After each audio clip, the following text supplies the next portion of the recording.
Good morning student. अज आप discuss करांगे physical properties of alkenes. First of all आंदा physical state. वो कहते ਜਿਹੜੇ ਪਹਿਲੇ 3 ਮੈਂਬਰ ਹੁੰਦੇ ਐਲਕੀਨਸ ਦੇ ਉਹ क्या ਹੁੰਦੇ ਨੇ ਗੈਸੀਅਸ, ਤੇ ਉਸ ਤੋਂ ਬਾਅਦ ਨੈਕਸਟ 14 ਮੈਂਬਰ ਹੁੰਦੇ ਉਹ ਲਿਕੁਇਡ ਹੁੰਦੇ ਨੇ, ਤੇ 14 ਤੋਂ ਅੱਗੇ ਜਿਹੜੇ 15 16 17 ਹੋਣਗੇ they all are solid. So first 3 members are ethene हो गया, प्रोपीन हो गया, ब्यूटीन हो गया, they all are gases. Then उस तो बाद 4 तो लेके up to 14 are liquid, and then उस तो बाद जिन्ने भी होंगे सारे higher members are solid with the expectation of ethylene which is the faintly sweet odour. All the other are colourless and odourless. सिर्फ एल्थीन इथाइलिन ਨੂੰ ਛੱਡ ਕੇ फस्ट मैंबर ਨੂੰ ਛੱਡ ਕੇ ਜਿਹਦੀ ਕਿ ਸਵੀਟ ਜੀ ਆਰਡਰ ਹੁੰਦੀ ਹੈ, ਬਾਕੀ ਸਾਰੇ ਕਿਆ ਹੁੰਦੇ ਨੇ ਕਲਰਲੈਸ ਹੁੰਦੇ ਨੇ ਔਰ ਆਰਡਰਲੈਸ ਹੁੰਦੇ ਨੇ। ਉਸ ਤੋਂ ਬਾਅਦ ਆਪਾਂ ਗੱਲ ਕਰਦੇ ਹਾਂ ਫਿਜ਼ੀਕਲ ਕੰਸੈਂਟਸ ਦੀ। ਯਾਨੀ ਜਿਹੜਾ ਬੋਇਲਿੰਗ ਪੁਆਇੰਟ ਅਲਕੀਨ ਦਾ ਇਨਕਰੀਜ਼ ਹੁੰਦਾ with regular increase in the number of carbon atom. ਜਿਵੇਂ ਜਿਵੇਂ number of carbon atom increase ਹੋਈ ਜਾਂਦੇ ਨੇ ਬੋਇਲਿੰਗ ਪੁਆਇੰਟ ਇਨਕਰੀਜ਼ ਹੋਈ ਜਾਂਦਾ ਹੈ। ਠੀਕ ਹੈ, ਲਾਈਕ ਇਥੇਨ ਤੋਂ ਬਾਅਦ ਪ੍ਰੋਪੇਨ ਦਾ ਜ਼ਿਆਦਾ ਹੋਏਗਾ, ਦੈਨ ਬਿਊਟੇਨ 'ਚ 4 ਹੋ ਜਾਣਗੇ ਤਾਂ ਉਹਦਾ ਜ਼ਿਆਦਾ ਹੋਏਗਾ ਪ੍ਰੋਪੀਨ ਨਾਲੋਂ। ਠੀਕ ਹੈ, ਦੈਨ ਪੈਂਟੀਨ ਦੇ ਵਿੱਚ ਕਿਆ ਹੋਏਗਾ ਬਿਊਟੇਨ ਨਾਲ ਜ਼ਿਆਦਾ। ਕਿ ਜਿਵੇਂ ਜਿਵੇਂ ਨੰਬਰ ਆਫ ਕਾਰਬਨਸ ਵੱਧਦੇ ਜਾਣਗੇ ਤੁਹਾਡੇ ਆਪਣਾ ਬੋਇਲਿੰਗ ਪੁਆਇੰਟ ਵੱਧਦਾ ਜਾਏਗਾ।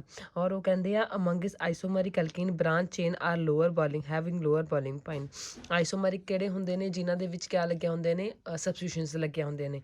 ਤਾਂ ਉਹ ਕਹਿੰਦੇ ਜਿਹੜੇ ਜਿੰਨੇ ਵੀ ਆਈਸੋਮਰਿਕ ਐਲਕੀਨਸ ਹੁੰਦੇ ਨੇ ਉਹਨਾਂ ਦੇ ਵਿੱਚ ਜਿਹੜਾ ਬ੍ਰਾਂਚ ਚੇਨ ਹੁੰਦਾ, branch chain in the sense like this, ਜਿਵੇਂ ਆ ਕਾਰਬਨ ਕਾਰਬਨ ਕਾਰਬਨ ਹੈ, ਇਹਦੇ ਨਾਲ ਜਿਹੜੀਆਂ ਬ੍ਰਾਂਚਿਸ ਲੱਗੀਆਂ ਹੁੰਦੀਆਂ ਨੇ ਆਹ ਵਾਲੇ ਜਿਹੜੇ ਬ੍ਰਾਂਚ ਚੇਨ ਹੁੰਦੇ ਨੇ ਉਹਨਾਂ ਦਾ ਬੋਇਲਿੰਗ ਪੁਆਇੰਟ ਕਿਆ ਹੁੰਦਾ ਸਭ ਤੋਂ ਜ਼ਿਆਦਾ ਘੱਟ ਹੁੰਦਾ। Melting point and the specific gravity alkane shown the regular graduation, but as the case of alkene the maximum specific gravity of alkane is about 0.8. This means that all the alkane are lighter than water।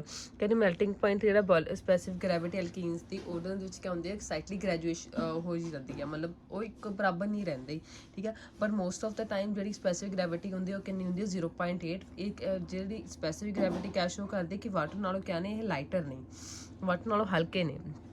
ਸੋਲਿਬਿਲਿਟੀ ਜਿੰਨੇ ਵੀ ਅਲਕੇਨਸ ਨੇ ਪਾਰਸ਼ਲੀ ਸੋਲੇਬਲ ਹੁੰਦੇ ਨੇ water, but ਫਿਲੀ ਸੋਲੇਬਲ ਹੁੰਦੇ ਨੇ organic solvents ਦੇ ਵਿੱਚ। Water ਦੇ ਵਿੱਚ ਕੰਪਲੀਟਲੀ ਡਿਜ਼ੋਲਵ ਨਹੀਂ ਹੋਣਗੇ ਬਟ ਪਾਰਸ਼ਲੀ ਸੋਲੇਬਲ ਹੋਣਗੇ, ਥੋੜ੍ਹੇ ਬਹੁਤ ਮਿਕਸ ਹੋਣਗੇ, ਲਾਈਕ ਆਇਲੀ ਜਿਹੇ ਲਿਕੁਇਡ ਬਣ ਜਾਣਗੇ ਜਿਵੇਂ ਆਇਲ ਨਹੀਂ ਹੁੰਦਾ ਡਿਜ਼ੋਲਵ। ਠੀਕ ਹੈ, ਬਟ ਆਰਗੈਨਿਕ ਸੋਲਵੈਂਟ ਦੇ ਵਿੱਚ ਲਾਈਕ ਕਿਹੜੇ ਕਿਹੜੇ ਹੋ ਗਏ ਇਥਰ ਹੋ ਗਿਆ, ਕਾਰਬਨ ਟੈਟਰਾਕਲੋਰਾਈਡ ਹੋ ਗਿਆ, ਬੈਂਜ਼ੀਨ ਹੋ ਗਿਆ, ਇਹਨਾਂ ਦੇ ਵਿੱਚ ਕਿਆ ਹੋਣਗੇ ਫੁੱਲੀ ਸੋਲੇਬਲ ਹੋਣਗੇ। ਉਸ ਤੋਂ ਬਾਅਦ ਆਪਾਂ ਗੱਲ ਕਰਦੇ ਹਾਂ ਕੈਮੀਕਲ ਪ੍ਰੋਪਰਟੀਜ਼ ਦੀ। ਠੀਕ ਹੈ, ਜਿਹਨੇ ਕਾਰਬਨ ਹੁਣ ਪਤਾ ਆਪਾਂ ਨੂੰ ਪਤਾ ਕਾਰਬਨ ਐਲਕੀਨ ਦੇ ਵਿੱਚ ਕਾਰਬਨ ਡਬਲ ਬੌਂਡ ਹੁੰਦਾ ਹੈ। ਸੋ ਕਹਿੰਦੇ carbon double bond which is characteristic feature of every alkene consist of ਇੱਕ ਉਹਦੇ ਵਿੱਚ ਆਪਾਂ ਨੂੰ ਪਤਾ ਐਲਕੀਨ ਦੇ ਵਿੱਚ ਕਾਰਬਨ ਡਬਲ ਬੌਂਡ ਹੁੰਦਾ। ਹੁਣ ਡਬਲ ਬੌਂਡ ਹੋਏਗਾ, ਡਬਲ ਬੌਂਡ ਦੇ ਵਿੱਚ ਇੱਕ ਕਿਆ ਹੁੰਦਾ ਸਿਗਮਾ ਬੌਂਡ ਹੁੰਦਾ, ਇੱਕ ਕਿਆ ਹੁੰਦਾ ਪਾਈ ਬੌਂਡ ਹੁੰਦਾ। ਜਿਹੜਾ ਸਿਗਮਾ ਬੌਂਡ ਹੁੰਦਾ ਉਹ ਸਟਰੋਂਗ ਬੌਂਡ ਹੁੰਦਾ, ਜਿਹੜਾ ਪਾਈ ਬੌਂਡ ਹੁੰਦਾ ਉਹ ਕਿਆ ਹੁੰਦਾ ਵੀਕ ਬੌਂਡ ਹੁੰਦਾ। ਠੀਕ ਹੈ, this as can be reasonably as can be reasonably expected, the pi bond break up rather easily when attacked by the chemical reagent, and two strong sigma bond are formed in its place as shown below। तो कहते कि जिमें ਆਪਾਂ ਨੂੰ ਪਤਾ ਹੈ ਜਿਹੜਾ ਪਾਈ bond sigma bond ਹੁੰਦਾ ਉਹ ਸਟਰੋਂਗ ਬੌਂਡ ਹੁੰਦਾ ਤੇ ਪਾਈ ਬੌਂਡ ਵੀਕ ਬੌਂਡ ਹੁੰਦਾ। ਕਹਿੰਦੇ ਜਦੋਂ ਵੀ ਕੋਈ ਅਟੈਕਿੰਗ ਰੀਜਨ ਡਬਲ ਬੌਂਡ ਦੇ ਉੱਪਰ ਅਟੈਕ ਕਰਦਾ ਸਭ ਤੋਂ ਪਹਿਲਾਂ ਕਿਹੜਾ ਬੌਂਡ ਟੁੱਟਦਾ ਪਾਈ ਬੌਂਡ ਟੁੱਟਦਾ। ਜਦੋਂ ਪਾਈ ਬੌਂਡ ਟੁੱਟ ਜਾਂਦਾ ਤੇ ਉਹ ਪਾਈ ਬੌਂਡ ਟੁੱਟ ਕੇ ਕਿਸ ਚੀਜ਼ ਦੀ ਫਾਰਮੇਸ਼ਨ ਕਰ ਲੈਂਦਾ ਇੱਕ ਨਵੇਂ ਸਿਗਮਾ ਬੌਂਡ ਦੀ ਫਾਰਮੇਸ਼ਨ ਕਰ ਲੈਂਦਾ ਲਾਈਕ ਦਿਸ। ਦੇਖੋ ਜਿਵੇਂ ਆ ਐਲਕੇਨ ਆ, ਠੀਕ ਹੈ ਐਲਕੀਨ ਹੈ ਡਬਲ ਬੌਂਡ ਹੈ, ਇਹ ਅਟੈਕਿੰਗ ਏਜੰਟ ਹੈ ਆਪਣਾ XY। ਠੀਕ ਹੈ, ਇਹਨਾਂ ਨੇ ਇੱਥੇ ਤੋਂ ਟੁੱਟ ਜਾਣਾ ਇਸ ਜਗ੍ਹਾ ਤੋਂ, ਇਹ ਇੱਥੇ ਟੁੱਟ ਜਾਣਗੇ। ਠੀਕ ਹੈ, ਡਬਲ ਬੌਂਡ ਵੀ ਕਿਆ ਹੋ ਜਾਏਗਾ ਇੱਕ ਇਹਦੇ ਪਰ ਪॉजिटिव ਚਾਰਜ ਆ ਜਾਏਗਾ, ਇੱਕ ਪਰ ਨੈਗੇਟਿਵ ਚਾਰਜ ਆ ਜਾਏਗਾ। ਇਸੇ ਤਰ੍ਹਾਂ ਡਬਲ ਬੌਂਡ ਦੇ ਉੱਪਰ ਡਬਲ ਬੌਂਡ ਜਿਸ ਕਾਰਬਨ ਦੇ ਉੱਪਰ ਨੈਗੇਟਿਵ, ਇਹਦੇ ਪਰ ਕਿਹੜਾ ਚਾਰਜ ਆ ਗਿਆ ਸੌਰੀ ਇਹਦੇ ਪਰ ਕਿਹੜਾ ਚਾਰਜ ਆ ਗਿਆ ਇਸ ਕਾਰਬਨ ਦੇ ਉੱਪਰ ਪॉजिटिव। ਤਾਂ ਜਿਹੜਾ ਇਹਦਾ positive part negative part of X positive ਆਇਆ ਤਾਂ ਆਪਣੇ ਕੋਲ ਤਾਂ ਉਸ ਕਾਰਬਨ ਨੈਗੇਟਿਵ ਕੋਲ, ਜਿਹੜਾ Y ਨੈਗੇਟਿਵ ਆਇਆ ਕਾਰਬਨ ਪॉजिटिव ਕੋਲ ਹੋ ਜਾਊਗਾ। ਹੁਣ ਇੱਕ ਡਬਲ ਬੌਂਡ ਟੁੱਟ ਗਿਆ, ਜਦੋਂ ਡਬਲ ਬੌਂਡ ਟੁੱਟਿਆ ਤਾਂ ਆਪਣੇ ਕੋਲ ਕਿਸ ਦੀ ਫਾਰਮੇਸ਼ਨ ਹੋ ਗਈ ਦੋ ਨਵੇਂ ਸਿਗਮਾ ਬੌਂਡ ਦੀਆਂ, ਦੋ ਨਵੇਂ ਸਿੰਗਲ ਬੌਂਡ ਬਣ ਗਏ। ਠੀਕ ਹੈ, ਦੈਟ ਮੀਨਸ ਕਿ ਜਿੰਨੀਆਂ ਜਿਹੜਾ ਡਬਲ ਬੌਂਡ ਜਦੋਂ ਅਟੈਕਿੰਗ ਏਜੰਟ ਅਟੈਕ ਕਰਦਾ ਹੈ ਆਪਣਾ ਇੱਕ ਪਾਈ ਬੌਂਡ ਟੁੱਟ ਕੇ ਕਿਸ ਚੀਜ਼ ਫਾਰਮੇਸ਼ਨ ਕਰ ਲੈਂਦਾ ਹੈ ਦੋ ਨਵੇਂ sigma bonds the like this. ਉਸ ਤੋਂ ਬਾਅਦ ਦੇਖਦੇ ਹਾਂ ਐਡੀਸ਼ਨ ਰਿਐਕਸ਼ਨ ਦੇਖ ਲੈਂਦੇ ਹਾਂ। ਐਡੀਸ਼ਨ ਆਫ ਹਾਈਡਰੋਜਨ ਸਭ ਤੋਂ ਪਹਿਲਾਂ। ਸੋ ਕਹਿੰਦੇ ਜਦੋਂ ਤੁਸੀਂ ਐਲਕੀਨ ਦੇ ਵਿੱਚ ਹਾਈਡਰੋਜਨ ਦੀ ਐਡੀਸ਼ਨ ਕਰਦੇ ਹੋ, ਹਾਈਡਰੋਜਨ ਐਡੀਸ਼ਨ ਹਮੇਸ਼ਾ ਕੈਟਲਿਸਟ ਦੀ ਪ੍ਰੈਜ਼ੈਂਸ ਹੁੰਦੀ, ਚਾਹੇ ਉਹ ਨਿਕਲ ਹੋਵੇ, ਚਾਹੇ ਪਲੈਟੀਨਮ ਹੋਵੇ ਜਾਂ ਪਲੈਟੀਨਮ ਹੋਵੇ, ਠੀਕ ਹੈ। ਆਪਣੇ ਕੋਲ ਫਾਰਮੇਸ਼ਨ ਸੌਰੀ ਆਪਣੇ ਕੋਲ ਫਾਰਮੇਸ਼ਨ ਹੋ ਜਾਏਗੀ ਕਿਹਦੀ, ਐਲਕੀਨ ਦੀ। ਫॉर एग्जांपल ਆਪਣੇ ਕੋਲ ਇਥਾਈਲੀਨ ਹੈ, ਇਥਾਈਲੀਨ ਜਦੋਂ ਆਪਾਂ ਹਾਈਡਰੋਜਨ ਦੀ ਐਡੀਸ਼ਨ ਕਰਾਂਗੇ ਤਾਂ ਇੱਥੇ ਦੇ ਇੱਕ ਡਬਲ ਬੌਂਡ ਟੁੱਟ ਜਾਏਗਾ। ਜਦੋਂ ਡਬਲ ਬੌਂਡ ਜਿਵੇਂ ਕਿਆ ਹੈ, ਇਹਦੇ ਵਿੱਚ ਇੱਕ ਸਿਗਮਾ ਬੌਂਡ ਹੈ ਔਰ ਇੱਕ ਆ ਪਾਈ ਬੌਂਡ ਹੈ। ਜਿਹੜਾ ਪਾਈ ਬੌਂਡ ਜਦੋਂ ਟੁੱਟ ਗਿਆ, ਪਾਈ ਬੌਂਡ ਨੇ ਟੁੱਟ ਕੇ ਕਿਆ ਕਰਨਾ, ਹਾਈਡਰੋਜਨ ਦੀ ਐਡੀਸ਼ਨ ਕਰ ਲੈਣੀ in the presence of platinum at 300 degree Celsius temperature, kelvin temperature ਦੇ ਉੱਪਰ ਆਪਣੇ ਕੋਲ ਫਾਰਮੇਸ਼ਨ ਹੋ ਜਾਏਗੀ ਇਥੇਨ ਦੀ, ਯਾਨੀ ਕਿ ਦੋ ਨਵੇਂ ਕਿਆ ਬਣ ਜਾਣਗੇ, ਇੱਕ ਪਾਈ ਬੌਂਡ ਟੁੱਟ ਕੇ ਦੋ ਨਵੇਂ ਕਿਆ ਬਣ ਜਾਣਗੇ, ਆਪਣੇ ਕੋਲ ਸਿਗਮਾ ਬੌਂਡ ਬਣ ਜਾਣਗੇ।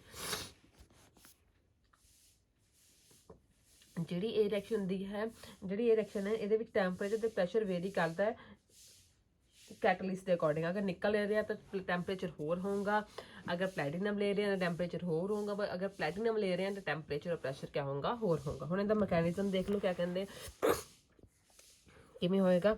वो कहते hydrogenation of alkene is a heterogeneous reaction in which take place on the surface of solid catalyst particle in the step wise manner. ये हेट्रोजीनियस रिएक्शन है। हेट्रोजीनियस का मतलब जिहदे विच दो डिफरेंट रिएक्टेंट रिएक्ट करते हैं, ठीक है। होमोजीनियस किहड़ी हुंदी जिस सेम रिएक्टेंट रिएक्ट कर रहे हैं, क्या दो डिफरेंट रिएक्टेंट रिएक्ट करते हैं।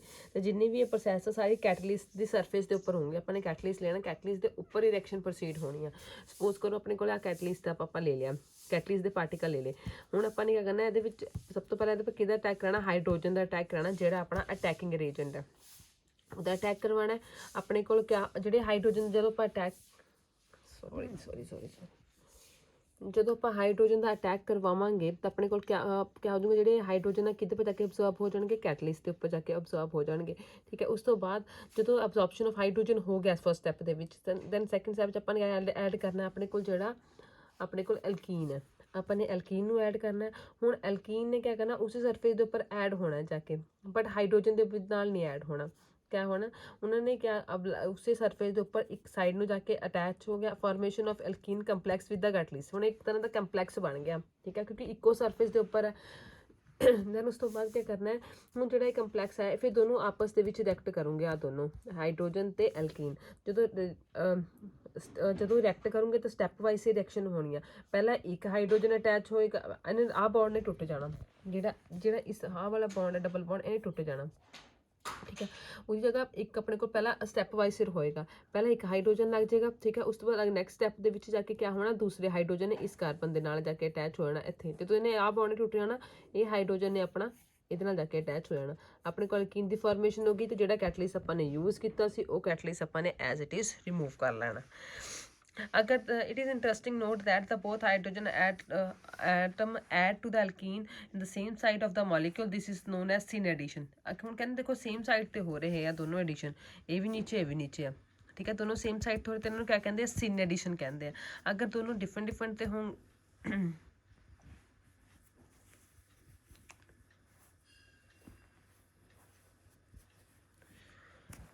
ਉਸ ਤੋਂ ਬਾਅਦ ਦੇਖਦੇ ਆ ਇਲੈਕਟ੍ਰੋਫਿਲਿਕ ਐਡੀਸ਼ਨ ਰਿਐਕਸ਼ਨਸ, ठीक है। ये पहला हो गया एडिशन रिएक्शन, एक उस तो बाद नैक्सट आएगी इलैक्ट्रोफिलिक एडिशन रिएक्शन। सो उस एडिशन ऑफ हाइड्रोजन हैलाइड की आप एडिशन करते हैं। हाइड्रोजन हैलाइड की हाइड्रोजन हैलाइड का मतलब HCl हो गया, HBr हो गया, HI हो गया, HF हो गया, they all are halogen halide. अपन एल्कीन लेना, उस हैलोजन हैलाइड की रिएक्शन करनी, वही डबल बॉन्ड ने टुट जाना, ठीक है। उसकी जगह किस चीज़ की फॉर्मेशन हो जानी, दो नवे सिग्मा बॉन्ड की फॉर्मेशन हो जानी, तो एक जगह हाइड्रोजन लग दूसरी जगह हैलाइड लग जाएगा। For example we have ethylene, अपने HI की एडिशन की, अपने को क्या बन गया, ethyl iodide. Sigma double pi bond टुट गया, उस जगह क्या आ गए, दो नवे सिंगल बॉन्ड सिग्मा बॉन्ड। हुण मैकेनिज्म देख लो, ये 2 स्टैप मैकेनिज्म है, ठीक है। फर्स्ट स्टैप के विच क्या होएगा, एल्कीन ने हैलोजन के नाल रिएक्ट करना है, ठीक है, सॉरी हैलोजन हैलाइड के नाल रिएक्ट करना है, क्या होएगा, ये H पार्शली पॉजिटिव है, X ने पार्शली नैगेटिव है। डबल बॉन्ड ने क्या, इनू एवें समझो सीधा डायरैक्ट, डबल बॉन्ड इधर पर जाके अटैक करेगा, इत्थे किहड़ा चार्ज है नैगेटिव, इत्थे हैगा पॉजिटिव। हुण जिहड़ा हाइड्रोजन आ पॉजिटिवली चार्ज है, तो वो कार्बन नैगेटिव के उपर अटैक करेगा, ठीक है जी। और जिहड़ा हैलोजन नैगेटिव आ वो किहदे पर अटैक करेगा, कार्बन पॉजिटिव के उपर। अपने को सॉरी वो किहदे पर अटैक एवें नहीं होएगा, सॉरी इट्स माई मिस। हुण देखो क्या कहते कि जिहड़ा आपने देता, इहने क्या करना है, आप जिहड़ा कार्बन ਨੈਗੇਟਿਵ ਆ ਉਹਦੇ ਪਰ ਹਾਈਡਰੋਜਨ ਨੇ ਅਟੈਕ ਕਰ ਲੈਣਾ। ਆਪਣੇ ਕੋਲ ਕਾਰਬੋਕੇਟਾਈਨ ਦੀ ਫਾਰਮੇਸ਼ਨ ਹੋ ਗਈ ਕਿਉਂਕਿ ਕਾਰਬਨ ਪੋਜ਼ਿਟਿਵ ਆਪਣੇ ਕੋਲ ਐਜ਼ ਇਟ ਇਜ਼ ਰਹਿ ਗਿਆ। ਠੀਕ ਹੈ, ਜਿਹੜਾ ਆਪਾਂ ਨੇ ਹੈਲੋਜਨ ਦਾ ਐਡੀਸ਼ਨ ਕਰਨਾ ਹੈ ਉਹ ਨੈਕਸਟ ਸਟੈਪ 'ਚ ਕਰਨਾ ਹੈ। ਠੀਕ ਹੈ, ਤਾਂ ਆਪਣੇ ਕੋਲ ਕਾਰਬੋਕੇਟਾਈਨ ਬਣ ਗਿਆ, ਤੇ ਆਪਣੇ ਕੋਲ ਹੈਲੋਜਨ ਕਿਆ ਹੋ ਗਿਆ, ਰਿਮੂਵ ਹੋ ਗਿਆ। ਉਸ ਤੋਂ ਬਾਅਦ ਸੈਕਿੰਡ ਸਟੈਪ ਦੇ ਵਿੱਚ ਜਿਹੜਾ ਕਾਰਬੋਕੇਟਾਈਨ ਬਣਿਆ ਉਹਨੇ ਕਿਆ ਕਰਨਾ ਹੈ, ਜਿਹੜਾ ਆਪਾਂ ਨੇ ਹੈਲੋਜਨ ਰਿਮੂਵ ਕੀਤਾ ਸੀ ਉਹਨੇ ਜਾ ਕੇ ਕਾਰਬਨ ਦੇ ਉੱਪਰ ਅਟੈਕ ਕਰ ਲੈਣਾ, ਫਾਸਟ ਐਕਸ਼ਨ ਹੋਏਗੀ, ਆਪਣੇ ਕੋਲ ਫਾਰਮੇਸ਼ਨ ਹੋ ਜਾਏਗੀ ਦੀ ਅਲਕਾਈਲ ਹੈਲਾਈਡ ਦੀ। ਉਸ ਤੋਂ ਬਾਅਦ ਆਪਾਂ ਦੇਖਦੇ ਹਾਂ ਮਾਰਕੋਨੀ rules. addition of unsymmetrical alkene, ਅਗਰ unsymmetrical alkene ਪਏ ਹੋਣ, unsymmetrical in the sense single bond, double bond ਐਵੇਂ ਦਾ ਹੋਵੇ, ਇੱਕ ਸਿੰਗਲ ਬੌਂਡ ਹੋਵੇ, ਇੱਕ ਡਬਲ ਬੌਂਡ ਹੋਵੇ, ਜਾਂ ਔਰ ਨੰਬਰ 'ਚ ਸਿੰਗਲ ਔਰ ਡਬਲ ਬੌਂਡ ਪਏ ਹੋਣ। ਠੀਕ ਹੈ, ਤਾਂ unsymmetrical alkene ਕਿਹਦੇ ਅਕੋਰਡਿੰਗ ਹੁੰਦੀ ਹੈ ਐਡੀਸ਼ਨ 'ਚ, ਮਾਰਕੋਨੀ ਰੂਲ ਦੇ ਅਕੋਰਡਿੰਗ ਹੁੰਦੀ ਹੈ। ਆਪਣੇ ਕੋਲ ਦੋ ਰੂਲਸ ਹੁੰਦੇ ਨੇ, ਇੱਕ ਮਾਰਕੋਨਿਵ, ਇੱਕ ਐਂਟੀ ਮਾਰਕੋਨਿਵ ਰੂਲ। ਤਾਂ ਮਾਰਕੋਨਿਵ ਰੂਲ ਕਿਆ ਕਹਿੰਦਾ ਹੈ, ਉਹ ਕਹਿੰਦੇ ਫਿਰ addition across the unsymmetrical ethylenic bond take place, the positive part of attacking reagent goes to the carbon with the greater number of hydrogen atom। ਕਹਿੰਦੇ ਜਦੋਂ ਆਪਾਂ ਅਨਸਿਮੈਟ੍ਰੀਕਲ ਐਲਕੀਨ ਦੇ ਵਿੱਚ, ਅਨਸਿਮੈਟ੍ਰੀਕਲ ਕਿਹੜੇ ਹੋ ਗਏ, ਸਿਮੈਟ੍ਰੀਕਲ ਕਿਹੜੇ ਹੁੰਦੇ ਜਿਹਨਾਂ 'ਚ ਸਿਮੈਟਰੀ ਹੁੰਦੀ, ਸਿੰਗਲ ਬੌਂਡ, ਜਿਹੜੇ ਸਿੰਪਲੀ ਸਿੰਗਲ ਬੌਂਡਡ ਹੁੰਦੇ ਆ। ਠੀਕ ਹੈ, ਅਨਸਿਮੈਟ੍ਰੀਕਲ ਕਿਹੜੇ ਹੋ ਗਏ ਜਿਹਨਾਂ ਵਿੱਚ ਡਬਲ ਬੌਂਡ ਦੀ ਪ੍ਰੈਜ਼ੈਂਸ। ਕਹਿੰਦੇ ਜਦੋਂ ਤੁਸੀਂ ਅਨਸਿਮੈਟ੍ਰੀਕਲ ਐਲਕੀਨ ਦੇ ਵਿੱਚ ਡਬਲ ਬੌਂਡ ਵਿੱਚ ਹਾਈਡਰੋਜਨ ਦੀ ਜਾਂ ਕਿਸੇ ਵੀ ਹਾਈਡਰੋਜਨ ਹੈਲਾਈਡ ਦੀ ਐਡੀਸ਼ਨ ਕਰਨੀ ਆ, ਠੀਕ ਹੈ, ਤਾਂ ਜਿਹੜਾ ਹਾਈਡਰੋਜਨ ਹੈਲਾਈਡ ਹੈ, ਕੋਈ ਵੀ ਅਟੈਕਿੰਗ ਰੀਜਨ ਹੈ ਜਿਸ 'ਚ ਇੱਕ ਪੋਜ਼ਿਟਿਵ ਚਾਰਜ ਇੱਕ ਨੈਗੇਟਿਵਲੀ ਚਾਰਜ ਹੈ, ਮੋਸਟਲੀ ਹਾਈਡਰੋਜਨ ਹੈਲਾਈਡਸ ਹੀ ਹੁੰਦੇ ਨੇ। ਠੀਕ ਹੈ, HCl HBr ਅਗਰ ਕਹਿੰਦੇ ਇਹ ਹੋਣਗੇ ਤਾਂ ਜਿਹੜਾ ਪੋਜ਼ਿਟਿਵ ਪਾਰਟ ਹੈ HX ਦਾ, HX ਦਾ ਜਿਹੜਾ ਪੋਜ਼ਿਟਿਵ ਪਾਰਟ ਕਿਹੜਾ ਹੋਏਗਾ, ਹਾਈਡਰੋਜਨ ਹੀ ਹੋਏਗਾ। ਜਿਹੜਾ ਪੋਜ਼ਿਟਿਵ ਪਾਰਟ ਹੋਏਗਾ ਅਟੈਕਿੰਗ ਰੀਜਨ ਦਾ ਉਹ ਕਿਹਦੇ ਕੋਲ ਜਾਏਗਾ, ਉਸ ਕਾਰਬਨ ਕੋਲ ਜਾਏਗਾ ਜਿਹਦੇ ਕੋਲ ਜ਼ਿਆਦਾ ਨੰਬਰ ਆਫ ਹਾਈਡਰੋਜਨ ਹੋਣਗੇ। ਆਈ ਰਿਪੀਟ, ਜਦੋਂ ਆਪਾਂ ਅਨਸਿਮੈਟ੍ਰੀਕਲ ਐਲਕੀਨ ਦੇ ਵਿੱਚ ਡਬਲ ਬੌਂਡ ਦੇ ਅਕ੍ਰੋਸ ਅਟੈਕਿੰਗ ਰੀਜਨ ਦੀ ਐਡੀਸ਼ਨ ਕਰਦੇ ਹਾਂ ਤਾਂ ਜਿਹੜਾ ਆਪਣੇ ਕੋਲ ਪੋਜ਼ਿਟਿਵ ਪਾਰਟ ਹੋਏਗਾ ਅਟੈਕਿੰਗ ਰੀਜਨ ਦਾ ਉਹ ਕਿਹਦੇ ਕੋਲ ਜਾਏਗਾ, ਉਸ ਕਾਰਬਨ ਦੇ ਕੋਲ ਜਿਸ ਕਾਰਬਨ ਦੇ ਕੋਲ ਕਿਆ ਹੋਣਗੇ, ਜ਼ਿਆਦਾ ਨੰਬਰ ਆਫ ਹਾਈਡਰੋਜਨਸ ਹੋਣਗੇ। ਫੋਰ ਐਗਜ਼ਾਮਪਲ ਆਪਣੇ ਕੋਲ ਪ੍ਰੋਪਾਈਲੀਨ ਹੈ। ਠੀਕ ਹੈ, ਹੁਣ ਆਪਾਂ ਨੇ HI ਦੀ ਐਡੀਸ਼ਨ ਕਰਨੀ, HI ਦੇ ਵਿੱਚ ਕਿਹੜਾ ਪੋਜ਼ਿਟਿਵ ਹੈ ਕਿਹੜਾ ਨੈਗੇਟਿਵ ਹੈ, H ਪੋਜ਼ਿਟਿਵ ਹੋਊਗਾ I ਨੈਗੇਟਿਵ ਹੋਊਗਾ। ਤਾਂ ਉਹਨਾਂ ਨੇ ਕਿਹਾ ਜਦੋਂ ਅਨਸਿਮੈਟ੍ਰੀਕਲ ਐਲਕੀਨ ਦੇ ਵਿੱਚ ਆਪਾਂ ਐਡੀਸ਼ਨ ਕਰਦੇ ਹਾਂ ਤਾਂ ਆਪਣੇ ਕੋਲ ਕਿਹਦੇ ਕੋਲ ਜਾਂਦਾ ਹੈ ਪੋਜ਼ਿਟਿਵ ਪਾਰਟ, ਉਸ ਕਾਰਬਨ ਜਿਹਦੇ ਕੋਲ ਜ਼ਿਆਦਾ number of hydrogen. Double bond ਦੇ ਕ੍ਰੋਸ ਹੀ ਦੇਖਣਾ, ਇਹ ਨਹੀਂ ਦੇਖਣਾ ਜਿਹਦਾ ਸਿੰਗਲ ਬੌਂਡ ਆ ਉਹ ਨਹੀਂ ਦੇਖਣਾ। ਹੁਣ ਦੋਨਾਂ ਵਿੱਚ ਕਿਹਦੇ ਕੋਲ ਡਬਲ ਬੌਂਡ, ਜਿਹੜਾ ਦੋਨਾਂ ਦੇ ਵਿੱਚ ਡਬਲ ਬੌਂਡ ਵਾਲੇ ਕਾਰਬਨ ਕੋਲ ਕਿਸ ਕੋਲ ਜ਼ਿਆਦਾ ਹਾਈਡਰੋਜਨ ਆ, ਫਸਟ ਕੋਲ CH2 ਕੋਲ, ਤਾਂ ਜਿਹੜਾ ਹਾਈਡਰੋਜਨ ਕਿਹਦੇ ਕੋਲ ਜਾਊਗਾ CH2 ਦੇ ਕੋਲ, ਔਰ ਦੂਸਰੀ ਤਰਫ ਜਿਹੜਾ ਆਇਓਡੀਨ ਕਿਹਦੇ ਕੋਲ ਜਾਊਗਾ CH ਦੇ ਕੋਲ ਜਿਹਦੇ ਕੋਲ ਲੈਸ ਨੰਬਰ ਆਫ ਹਾਈਡਰੋਜਨ। ਠੀਕ ਹੈ, ਤਾਂ ਵੈਸੇ ਆਪਣੇ ਕੋਲ ਦੋ ਪ੍ਰੋਡਕਟ ਬਣਦੇ, ਪਰ ਜਿਹੜਾ ਮਾਰਕੋਨੀ ਦੇ ਅਕੋਰਡਿੰਗ ਜਿਹੜਾ ਮੇਜਰ ਪ੍ਰੋਡਕਟ ਉਹ ਕਿਹੜਾ ਬਣੂਗਾ, ਆਈਸੋਪਰੋਪਾਈਲ ਆਇਓਡਾਈਡ। ਐਨ ਪ੍ਰੋਪਾਈਲ ਆਇਓਡਾਈਡ ਵੀ ਬਣੇਗਾ, ਮਾਈਨਰ ਬਣੇਗਾ।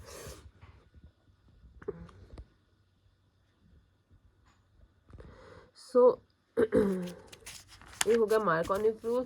ਠੀਕ ਹੈ ਜੀ, ਉਸ ਤੋਂ ਬਾਅਦ ਆਪਾਂ ਗੱਲ ਕਰਦੇ ਹਾਂ ਐਂਟੀ ਮਾਰਕੋਨੀਫ ਰੂਲ ਦੀ, ਜਾਂ ਮਾਡਰਨ ਵਰਜਨ ਦੇਖ ਲਓ। ਉਹ ਕਹਿੰਦੇ ਮਾਰਕੋਨੀਫ ਰੂਲ ਦਾ ਮਾਡਰਨ ਵਰਜਨ ਕਿਆ ਕਹਿੰਦਾ ਹੈ, ਕਹਿੰਦਾ addition of ethylene double bond involve the intermediate formation of more stable carbocation। ਜਿਹਦੇ ਨਾਲ ਜ਼ਿਆਦਾ ਸਟੇਬਲ ਕਾਰਬੋਕੇਟਾਈਨ ਬਣੇਗਾ ਉਹ ਕਿਆ ਹੋਏਗਾ, ਆਪਣਾ ਮੇਨ ਪ੍ਰੋਡਕਟ ਹੋਏਗਾ, ਤੇ ਦੂਸਰਾ ਕਿਆ ਹੋਏਗਾ, ਮਾਈਨਰ। ਫੋਰ ਐਗਜ਼ਾਮਪਲ ਦੇਖੋ ਇਹ ਆਹ ਵਾਲੀ ਚੀਜ਼ ਆਪਣੇ ਕੋਲ ਇੱਥੇ ਸਿੰਗਲ ਬੌਂਡ ਹੈ, ਠੀਕ ਹੈ, CH3 CH2, ਹੁਣ XI ਆ। ਹੁਣ ਆਪਾਂ ਨੇ ਕਾਰਬੋਕੇਟਾਈਨ ਦੇਖਣਾ ਕਿਹੜਾ ਬਣਦਾ।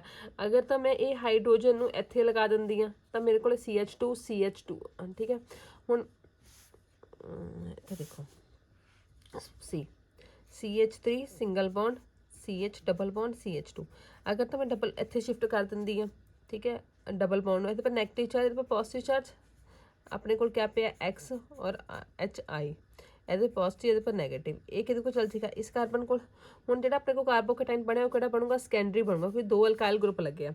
ਔਨ ਦਾ ਅਦਰ ਹੈਂਡ ਅਗਰ ਮੈਂ ਐਵੇਂ ਲਿਖਦੀ ਹਾਂ CH3 CH double bond CH2, ਠੀਕ ਹੈ, ਅਗਰ ਮੈਂ ਇਹਨੂੰ ਇੱਥੇ ਸ਼ਿਫਟ ਕਰ ਦਿੰਦੀ ਹਾਂ, ਇਹਦੇ ਪਰ ਨੈਗੇਟਿਵ ਇਹਦੇ ਪਰ ਪੋਜ਼ਿਟਿਵ, ਜਿਹੜਾ ਹਾਈਡਰੋਜਨ ਆ ਕਿਹਦੇ ਕੋਲ ਚੱਲ ਜਾਏਗਾ, ਇਸ ਕਾਰਬਨ ਦੇ ਕੋਲ, ਇੱਥੇ CH2 ਬਣ ਗਿਆ। ਤਾਂ ਹੁਣ ਜਿਹੜਾ ਇਹ ਕਾਰਬੋਕੇਟਾਈਨ ਬਣਿਆ ਕਿਹੜਾ ਬਣੂਗਾ, ਪ੍ਰਾਇਮਰੀ। ਇਹ ਸੈਕੰਡਰੀ ਬਣਿਆ ਸੀ, ਇਹ ਕਿਹੜਾ ਬਣੇਗਾ, ਪ੍ਰਾਇਮਰੀ ਬਣਦੇ, ਕਿਉਂਕਿ ਇਹਦੇ ਨਾਲ ਇੱਕ ਅਲਕਾਈਲ ਗਰੁੱਪ ਲੱਗਾ ਹੋਇਆ। ਤਾਂ ਆਪਾਂ ਨੂੰ ਪਤਾ ਕਿਹੜਾ ਜ਼ਿਆਦਾ ਸਟੇਬਲ ਹੁੰਦਾ, ਸੈਕੰਡਰੀ ਕਾਰਬੋਕੇਟਾਈਨ ਜ਼ਿਆਦਾ ਸਟੇਬਲ ਹੁੰਦਾ ਐਜ਼ ਕੰਪੇਅਰ ਟੂ ਪ੍ਰਾਇਮਰੀ। ਇਸ ਕਰਕੇ ਉਹ ਕਹਿੰਦੇ ਮਾਡਰਨ ਡੈਫੀਨੇਸ਼ਨ ਦੇ ਅਕੋਰਡਿੰਗ ਐਥਾਈਲੀਨਿਕ ਬੌਂਡ ਦੇ ਵਿੱਚ ਜਿਹੜਾ ਇੰਟਰਮੀਡੀਏਟ ਕਾਰਬੋਕੇਟਾਈਨ ਬਣੇਗਾ ਉਹ ਸਟੇਬਲ ਹੋਏਗਾ, ਤਾਂ ਮੇਨ ਪ੍ਰੋਡਕਟ ਉਹੀ ਬਣੇਗਾ। ਹੁਣ ਆਪਾਂ ਗੱਲ ਕਰਦੇ ਹਾਂ ਐਂਟੀ ਮਾਰਕੋਨੀ ਰੂਲ ਦੀ। ਐਂਟੀ ਮਾਰਕੋਨੀ ਰੂਲ ਨੂੰ ਪਰਆਕਸਾਈਡ ਇਫੈਕਟ ਵੀ ਕਹਿੰਦੇ, ਕਿਉਂਕਿ ਇਹਦੇ ਵਿੱਚ ਕੈਟਲਿਸਟ ਯੂਜ਼ ਹੁੰਦਾ ਪਰਆਕਸਾਈਡ। ਉਹ ਪਰਆਕਸਾਈਡ ਤੁਸੀਂ ਕੋਈ ਵੀ ਲੈ ਸਕਦੇ ਹੋ। ਆਪਾਂ ਲੈਂਦੇ ਆ ਬੈਂਜ਼ੀਨ ਪਰਆਕਸਾਈਡ। ਤਾਂ ਉਹਦੇ ਵਿੱਚ ਐਂਟੀ ਮਾਰਕੋਨੀ ਰੂਲ ਕਿਆ ਕਹਿੰਦਾ ਹੈ, ਉਹ ਕਹਿੰਦਾ the action of peroxide to cause the anti-Markovnikov rule of addition of hydrogen bromide known as peroxide effect। ਹੁਣ ਇਹਦੇ ਵਿੱਚ ਕਿਆ ਕਹਿੰਦਾ ਹੈ, ਉਹ ਕਹਿੰਦਾ ਕਿ ਜਿਹੜਾ ਡਬਲ ਬੌਂਡ ਦੀ ਐਡੀਸ਼ਨ ਹੋਏਗੀ, ਠੀਕ ਹੈ,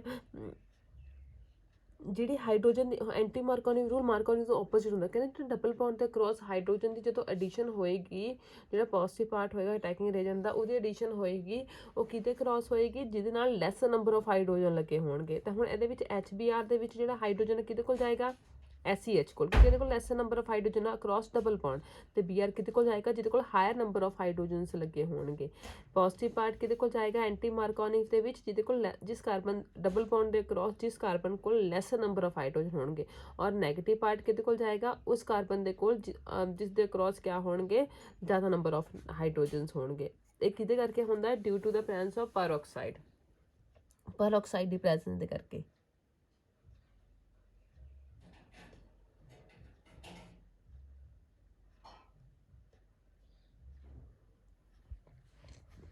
ਜਿਹੜਾ ਐਂਟੀ ਮਾਰਕੋਨਿਕ ਰੂਲ ਆ ਉਹ ਕਿਹਨੂੰ ਫੋਲੋ ਕਰਦਾ, ਉਹ ਫੋਲੋ ਕਰਦਾ ਹੈ ਫ੍ਰੀ ਰੈਡੀਕਲ ਮੈਕੈਨਿਜ਼ਮ ਨੂੰ। ਦੇਖੋ ਕਹਿੰਦਾ ਪੈਰੋਕਸਾਈਡ ਪਹਿਲਾਂ ਕਿਆ ਹੁੰਦਾ, ਪੈਰੋਕਸਾਈਡ ਟੁੱਟਦਾ, ਪੈਰੋਕਸਾਈਡ ਟੁੱਟ ਕੇ ਕਿਆ 'ਚ ਬਣ ਜਾਂਦਾ, ਰੈਡੀਕਲ 'ਚ ਕਨਵਰਟ ਹੁੰਦਾ। ਉਹ ਰੈਡੀਕਲ ਜਾ ਕੇ ਰਿਐਕਟ ਕਰੇਗਾ HBr ਨਾਲ। ਉਸ ਇਹਨਾਂ ਨੇ ਇੱਕ ਰੈਡੀਕਲ ਹਾਈਡਰੋਜਨ ਕੋਲ, ਦੂਸਰਾ ਬ੍ਰੋਮੀਨ ਕੋਲ, ਰੈਡੀਕਲ ਤੇ ਇਹਦਾ ਇੱਕ ਰੈਡੀਕਲ ਤੇ ਹਾਈਡਰੋਜਨ ਦਾ ਇੱਕ ਰੈਡੀਕਲ ਮਿਲ ਕੇ ਪੂਰਾ ਬੌਂਡ ਬਣਾ ਲੈਣਗੇ। Br ਰੈਡੀਕਲ ਬਾਹਰ ਰਿਮੂਵ ਹੋ ਜਾਏਗਾ। ਹੁਣ ਜਿਹੜਾ Br ਰੈਡੀਕਲ ਆਇਆ ਆਪਣੇ ਕੋਲ, ਉਹਨੇ ਇਥਾਈਲਿਨ ਨਾਲ ਰਿਐਕਟ ਕਰਨਾ ਹੈ। ਇਹਨਾਂ ਨੇ ਇੱਕ ਬੌਂਡ ਟੁੱਟਣਾ, ਇੱਕ ਨੇ ਇੱਥੇ ਚਲ ਜਾਣਾ, ਇੱਕ ਨੇ ਇੱਥੇ ਚਲ ਜਾਣਾ। ਬ੍ਰੋਮੀਨ ਫਿਰ ਇੱਕ ਕਾਰਬਨ ਦੇ ਨਾਲ ਬੌਂਡ ਬਣਾ ਲੇਗਾ, ਠੀਕ ਹੈ, ਆਪਣੇ ਕੋਲ ਰੈਡੀਕਲ ਰਹੇਗਾ। ਦੁਬਾਰਾ ਤੋਂ ਫਿਰ ਉਹੀ ਚੀਜ਼ ਹੋਏਗੀ, HBr ਨੇ ਰਿਐਕਸ਼ਨ ਦੇਣੀ ਹੈ, HBr ਰੈਡੀਕਲ ਨਿਕਲ ਗਿਆ, ਫਿਰ ਆਪਣੇ ਕੋਲ ਹਾਈਡਰੋਜਨ ਲੱਗ ਗਿਆ, ਐਂਡ ਸੋ ਔਨ। ਇਹ ਸਟੈਪ ਬਾਰ-ਬਾਰ ਰਿਪੀਟ ਹੋਈ ਜਾਣਾ, ਠੀਕ ਹੈ ਜੀ।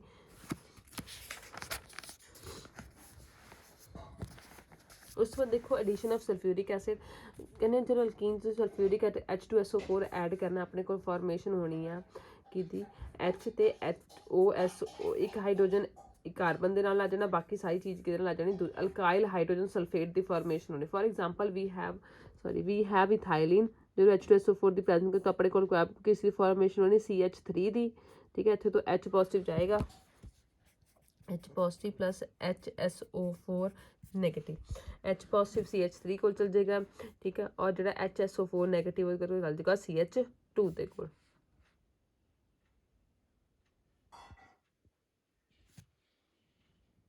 ਠੀਕ ਹੈ ਜੀ। ਹੁਣ ਮੈਕੈਨਿਜ਼ਮ ਦੇਖ ਲਓ, ਉਹ ਕਹਿੰਦੇ ਕਿਆ ਹੁੰਦਾ ਕਿ ਜਦੋਂ ਡਬਲ ਬੌਂਡ ਹੈ, ਡਬਲ ਬੌਂਡ ਨੇ ਹਾਈਡਰੋਜਨ ਦੇ ਉੱਪਰ ਅਟੈਕ ਕੀਤਾ, ਉਹੀ ਚੀਜ਼, ਠੀਕ ਹੈ।